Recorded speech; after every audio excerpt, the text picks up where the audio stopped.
Bienvenidos a la tercera y última historia del sexto episodio de Dentro de mi propia mente. Hoy les traemos un relato escalofriante que proviene de la mente inquieta de uno de nuestros oyentes, quien nos compartió una visión de lo que podría ser el fin de Quito, nuestra ciudad amada. En este relato, la capital de Ecuador, conocida por su mezcla de historia y modernidad, se enfrenta a un destino oscuro y aterrador. No olviden suscribirse a nuestro canal y activar la campanita de notificaciones para no perderse ningún episodio. Prepárense para sumergirse en una narración donde las figuras históricas y los lugares más emblemáticos de Quito se transforman en parte de un purgatorio eterno. Era una tarde cálida en Quito. El sol comenzaba su descenso tras los majestuosos volcanes Pichincha y Cotopaxi. La ciudad, entre la modernidad y la historia, parecía tranquila, como si el tiempo se hubiera detenido. El bullicio de las calles del centro histórico, las conversaciones en la Plaza de la Independencia, los turistas fotografiando la fachada de la catedral, todo parecía fluir en una sinfonía cotidiana. Pero algo cambiaba en el aire. Un presagio casi imperceptible empezaba a envolverlo todo. Carlos, un joven de 25 años, paseaba por las calles empedradas del centro histórico. Caminaba hacia la Plaza Grande, un lugar lleno de historia y vida, donde las estatuas de los próceres ecuatorianos lo observaban desde su pedestal. En su camino, pasó junto a la Casa de la Cultura, observando cómo las sombras de la tarde daban un toque misterioso al edificio. De repente, un estruendo comenzó a retumbar en el aire. Un sonido tan intenso que hizo que las campanas de la iglesia de San Francisco resonaran en todo el casco colonial. Un destello cegador iluminó el cielo, seguido de una onda expansiva que hizo temblar los cimientos de la ciudad. En ese preciso instante, Quito ya no fue la misma. La explosión de una bomba nuclear, sin previo aviso, comenzó a consumir todo lo que conocía Carlos. Carlos miró hacia el norte, en dirección al volcán Pichincha, donde una enorme columna de humo negro ascendía hacia el cielo.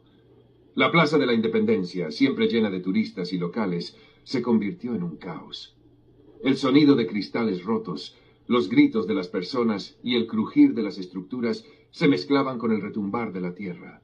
Carlos, atónito, vio cómo los edificios se derrumbaban como castillos de naipes. La catedral, esa misma que había visto en su niñez, comenzó a desmoronarse y las estatuas de los héroes nacionales se quebraron, como si el propio país estuviera siendo arrasado por una fuerza superior. Los ecos de la ciudad desaparecieron y una densa capa de polvo y cenizas cubrió todo a su alrededor. Mientras corría, la vista del Apanecillo, normalmente tranquila con su estatua de la Virgen de Quito, desaparecía en la bruma. La capital, con su mezcla de arquitectura colonial y moderna, parecía rendirse ante la fuerza de la destrucción. Con el rostro cubierto por el polvo y el aire caliente, Carlos se encontró corriendo por la calle Venezuela, buscando un refugio. En ese momento vio una figura extraña de pie en medio de la calle, como si no fuera afectada por la catástrofe a su alrededor. Era un hombre de rostro pálido, con una mirada vacía pero profunda, que lo observaba fijamente. Carlos, desconcertado y aterrorizado, se acercó titubeante. «¿Qué? ¿Qué está pasando?», preguntó con la voz temblorosa. El hombre sonrió sin alegría. «El fin ha llegado, joven. Quito será el primero, pero no el último». Carlos intentó retroceder, pero el hombre lo detuvo con un gesto de la mano. «No hay escape, ni refugio. Lo que ves ahora es solo el principio de algo mucho más grande». Carlos sintió el peso de sus palabras, como si se hubiera adentrado en un abismo del que no podría salir. Los ecos del caos a su alrededor parecían desvanecerse, y una extraña quietud comenzó a envolverlo. De repente, el mundo a su alrededor empezó a distorsionarse. La arquitectura de la ciudad se deformaba, como si los edificios y las calles fueran figuras líquidas. La Plaza de la Independencia ya no existía, solo quedaba un vacío oscuro que se extendía infinitamente. Las estatuas de los héroes nacionales, como la de Eugenio Espejo y Simón Bolívar, estaban rotas y se desvanecían en sombras. Carlos miró a su alrededor, confundido y aterrorizado. La figura del hombre había desaparecido y ahora se encontraba en un paisaje completamente diferente.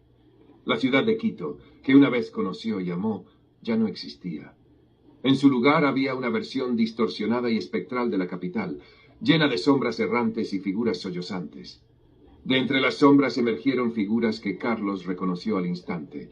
Francisco de Orellana, el conquistador ecuatoriano, y los restos de otros héroes nacionales.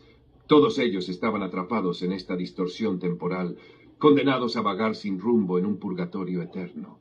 ¿Qué es este lugar?, preguntó Carlos con voz quebrada. Orellana lo miró, su rostro una máscara de dolor y desesperación. Este es el lugar donde las almas se quedan atrapadas, jóvenes y viejos, todos condenados por los pecados de la humanidad.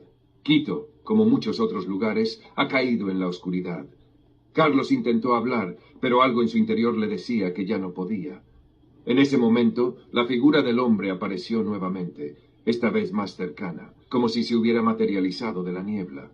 «Te dije que no habría escape», dijo el hombre, ahora más cercano, su voz resonando en los rincones del alma de Carlos. «Aquí el tiempo no existe, y las sombras te reclamarán para siempre». Las figuras de los héroes nacionales comenzaron a desvanecerse, y una niebla espesa los cubrió, tragándolos. Carlos, ahora completamente perdido, comprendió que no solo Quito había muerto. Él también estaba atrapado en un ciclo interminable de sufrimiento, condenado a vagar por una ciudad que ya no reconocía.